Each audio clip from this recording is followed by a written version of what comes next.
Friends, ఈరోజు ఈ వీడియోలో మనం పాకిస్తాన్లో ఉన్న అత్యంత శక్తివంతమైన మరియు పురాతనమైన 4 హిందూ దేవాలయాల గురించి తెలుసుకుందాం.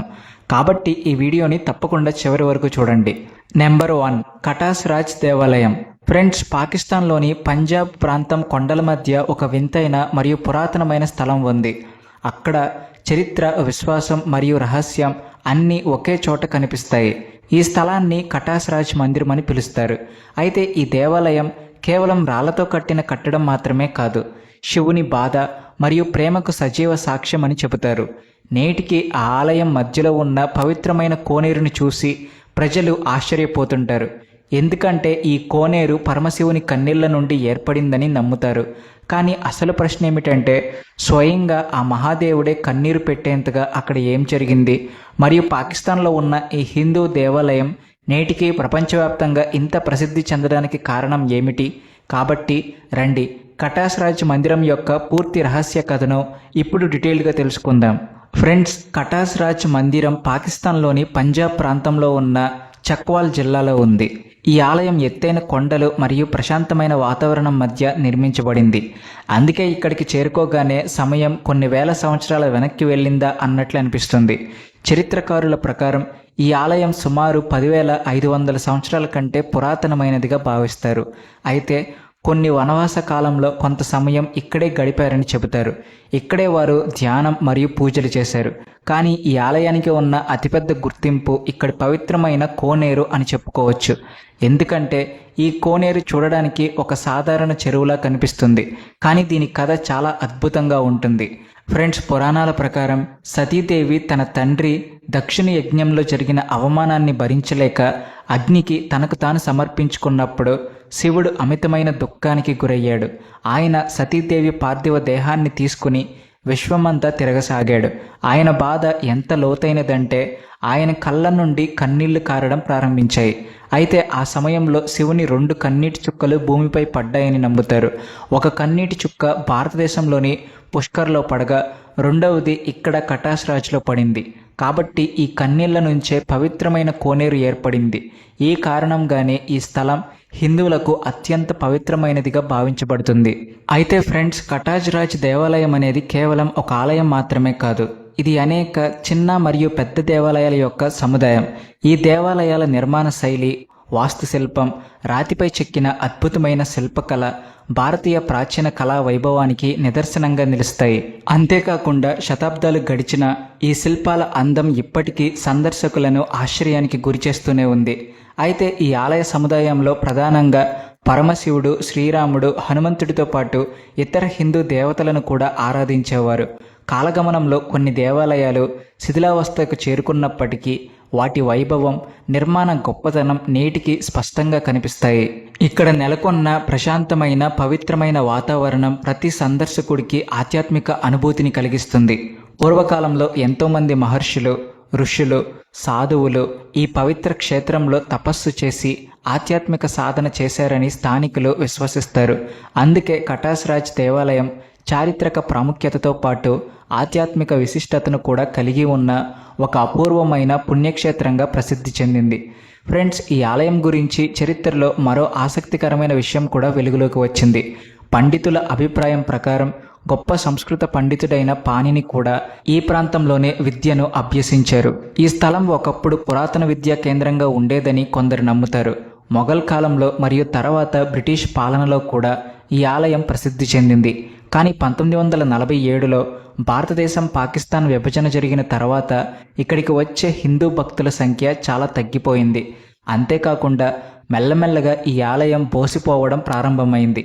చాలా సంవత్సరాల పాటు దీని సంరక్షణ కూడా సరిగ్గా జరగలేదు. కొన్ని భాగాలు కూలిపోవడం ప్రారంభించాయి మరియు కోనేటిలో నీరు కూడా తగ్గిపోయింది. కానీ ఆ తర్వాత పాకిస్తాన్ ప్రభుత్వం మరియు అనేక సామాజిక సంస్థలు దీనిని రక్షించే పనులను ప్రారంభించాయి. సో ఈరోజు ఈ స్థలం మళ్ళీ ప్రపంచవ్యాప్తంగా ఉన్న ప్రజల దృష్టిని ఆకర్షిస్తుంది. ఫ్రెండ్స్, కటాస్ రాజ్ ఆలయానికి సంబంధించి అనేక రహస్యాలు కూడా ప్రచారంలో ఉన్నాయి. అవేమిటంటే, రాత్రి సమయంలో ఇక్కడ వింత వింత శబ్దాలు వినిపిస్తాయని కొందరు అంటుంటారు. మరికొందరు ఈ స్థలం నేటికి దైవిక శక్తితో నిండి ఉందని నమ్ముతారు. అయితే ఈ విషయాలకు ఎటువంటి శాస్త్రీయ ఆధారాలు లేవు. కానీ ఇక్కడికి వచ్చే చాలామంది భక్తులు ఒక విధమైన భిన్నమైన శాంతిని మరియు శక్తిని అనుభవిస్తారు. ప్రతి సంవత్సరం భారతదేశం మరియు ప్రపంచంలోని వివిధ ప్రాంతాల నుండి హిందూ భక్తులు ఇక్కడికి దర్శనానికి వస్తుంటారు. మహాశివరాత్రి సమయంలో ఇక్కడ ప్రత్యేక పూజలు మరియు కార్యక్రమాలు నిర్వహిస్తారు. ఈ ఆలయం కేవలం మతపరమైన విశ్వాసానికి ప్రతీక మాత్రమే కాదు, ఇది భారతదేశం మరియు పాకిస్తాన్ల ఉమ్మడి సాంస్కృతిక వారసత్వానికి కూడా ఒక గుర్తింపు. చరిత్ర మరియు సంస్కృతి యొక్క మూలాలు సరిహద్దుల కంటే చాలా లోతైనవని ఇది మనకు గుర్తు చేస్తుంది. నెంబర్ 2, ఉమర్ కోట్ శివాలయం. ఫ్రెండ్స్, పాకిస్తాన్లోని సింధ్ ప్రాంత ఎడారి ప్రాంతంలో శతాబ్దాలుగా విశ్వాసానికి, చరిత్రకు మరియు రహస్యానికి ప్రతీకగా నిలిచిన ఒక పురాతన ఆలయం ఉంది. ఈ ఆలయం పేరు ఉమర్ కోట్ శివ మందిరం. ఈ ఆలయం కేవలం ఒక మతపరమైన స్థలం మాత్రమే కాదు, వేలాది మంది హిందువుల భావోద్వేగాలకు మరియు నమ్మకానికి ఒక గొప్ప కేంద్రం. ఇక్కడికి వచ్చే ప్రతి భక్తుడు ఒక విభిన్నమైన ప్రశాంతతను అనుభవిస్తాడని చెబుతారు. కానీ ప్రశ్న ఏమిటంటే, పాకిస్తాన్లో ఉన్న ఈ శివాలయం ఇంత ప్రత్యేకమైనది ఎందుకు, మరియు దీని కథ శతాబ్దాల నాటి నాగరికతతో ఎలా ముడిపడి ఉంది? సో రండి, ఉమర్ కోట్ శివాలయం యొక్క పూర్తి రహస్యాన్ని మరియు చరిత్రను ఇప్పుడు తెలుసుకుందాం. ఫ్రెండ్స్, ఈరోజు ఉమర్ కోట్ అని పిలువబడే ఈ ప్రాంతాన్ని ప్రాచీన కాలంలో అమర్ కోట్ అనే పేరుతో పిలిచేవారు. చరిత్రలో ఈ స్థలం ఎందుకు ప్రసిద్ధి చెందిందంటే, మొఘల్ చక్రవర్తి అక్బర్ ఇక్కడే జన్మించాడు. కానీ ఈ భూమి హిందూ సంస్కృతికి మరియు ఆలయాలకు కూడా చాలా ముఖ్యమైనదని చాలా తక్కువ మందికి తెలుసు. ఉమర్ కోట్ శివాలయం సింధ్ ప్రాంతంలోని అత్యంత పురాతనమైన మరియు ప్రసిద్ధ హిందూ ఆలయాలలో ఒకటిగా పరిగణించబడుతుంది. ఎందుకంటే ఈ ఆలయం కొన్ని వందల సంవత్సరాల క్రితం నిర్మించబడిందని నమ్ముతారు. అయితే కొన్ని స్థానిక విశ్వాసాల ప్రకారం దీని చరిత్ర అంతకంటే ఎంతో పురాతనమైనదిగా చెబుతారు. ఈ ఆలయం పరమశివునికి అంకితం చేయబడింది. ఇక్కడ ప్రతిష్ఠించబడిన శివలింగాన్ని అత్యంత పవిత్రమైనదిగా, మహిమాన్వితమైనదిగా భక్తులు భావిస్తారు. అలాగే నిజమైన భక్తితో ఇక్కడ పరమశివుడిని ప్రార్థిస్తే ఆయన తమ కోరికలను తప్పకుండా నెరవేరుస్తాడని విశ్వసిస్తారు. అయితే ఈ ఆలయంలోని అత్యంత ప్రత్యేకమైన విషయం ఇక్కడి ప్రశాంతమైన మరియు ఆధ్యాత్మిక వాతావరణం. అవును, మీరు విన్నది నిజమే. ఆలయ ప్రాంగణంలోకి అడుగు పెట్టగానే గంటల శబ్దాలు మరియు హరహర మహాదేవ్ నినాదాలు మనస్సును భక్తితో నింపేస్తాయి. స్థానికుల ప్రకారం ఈ ఆలయం శతాబ్దాలుగా హిందూ సమాజానికి నమ్మక కేంద్రంగా ఉంది. మహాశివరాత్రి పర్వదినాన ఇక్కడ వేలాది మంది భక్తులు తరలివస్తారు. రాత్రంతా భజనలు, పూజలు మరియు హారతి కార్యక్రమాలు నిర్వహిస్తారు. ఆలయాన్ని రంగురంగుల విద్యుత్ దీపాలు మరియు పూలతో అలంకరిస్తారు. ఆ సమయంలో వాతావరణం అంతా ఏదో ఒక దివ్యలోకంలా కనిపిస్తుంది. ఇక చాలామంది భక్తులు దూర ప్రాంతాల నుండి కాలినడకన ఇక్కడికి చేరుకుంటారు. కొందరు వ్యక్తులు ఎడారిని దాటి కూడా శివుడిని దర్శించుకోవడానికి వస్తారు. ఇదే కాకుండా ఉమర్ కోట్ శివాలయానికి సంబంధించి అనేక రహస్య కథలు కూడా ప్రచారంలో ఉన్నాయి. ఇక్కడ తాము శివుని దివ్య రూపాన్ని అనుభవించామని కొందరు భక్తులు వాదిస్తారు. కష్ట సమయాల్లో ఇక్కడ ప్రార్థించిన తర్వాత తమ సమస్యలు తీరిపోయాయని చాలామంది చెబుతారు. ఈ విషయాలకు శాస్త్రీయ ఆధారాలు లేనప్పటికీ ఆశ, నమ్మకం వీటి ముందు తార్కికాలు చాలా చిన్నవిగా కనిపిస్తాయి. ఒకప్పుడు ఇక్కడ సాధువులు, సంతులు ధ్యానం మరియు తపస్సు చేసేవారని ఆలయ సమీపంలో నివసించే కొందరు వృద్ధులు చెబుతారు. రాత్రి సమయంలో ఆలయ ప్రాంగణంలో గాఢమైన ప్రశాంతత నెలకొంటుంది. ఆ సమయంలో ఈ స్థలం మరింత రహస్యంగా అనిపిస్తుంది. ఈ ఆలయ భూమిలో నేటికి పాజిటివ్ శక్తి ఉందని కొందరు నమ్ముతారు. అందుకే ఇక్కడికి వచ్చే చాలామంది భక్తులు మానసిక ప్రశాంతతను పొందుతారు. సో ఫ్రెండ్స్, ఈ స్థలం నేటికి కూడా శివ భక్తికి మరియు శివ శక్తికి సజీవ నిదర్శనంగా నిలుస్తుంది. నెంబర్ 3, రావిల్పిండి కృష్ణాలయం. ఫ్రెండ్స్, పాకిస్తాన్లోని రావిల్పిండి నగరం నడిబొడ్డున నేటికి చరిత్ర, విశ్వాసం మరియు సంస్కృతి యొక్క కథను వినిపించే ఒక పురాతన ఆలయం ఉంది. ఆ ఆలయం పేరు కృష్ణ ఆలయం రావిల్పిండి. ఈ ఆలయం కేవలం ఇటుకలు మరియు రాళ్లతో కట్టిన కట్టడం మాత్రమే కాదు, ఈ ప్రాంతంలో హిందూ సంస్కృతి మరియు సంప్రదాయాలు పూర్తి వైభవంతో వెలసిల్లిన కాలానికి ఇది ఒక నిదర్శనం. ఈ ఆలయం కొన్ని దశాబ్దాల నాటిదని మరియు ఇది శ్రీకృష్ణునికి అంకితం చేయబడిందని చెబుతారు. ఇక్కడికి వచ్చే భక్తులు శ్రీకృష్ణుడిని పూజించి ప్రశాంతత కోసం ప్రార్థిస్తారు. ఫ్రెండ్స్, రావిల్పిండి ఒకప్పుడు హిందూ మరియు సిక్ సమాజాలకు ఒక ముఖ్యమైన కేంద్రంగా పరిగణించబడేది. విభజనకు ముందు ఇక్కడ పెద్ద సంఖ్యలో హిందూ కుటుంబాలు నివసించేవి.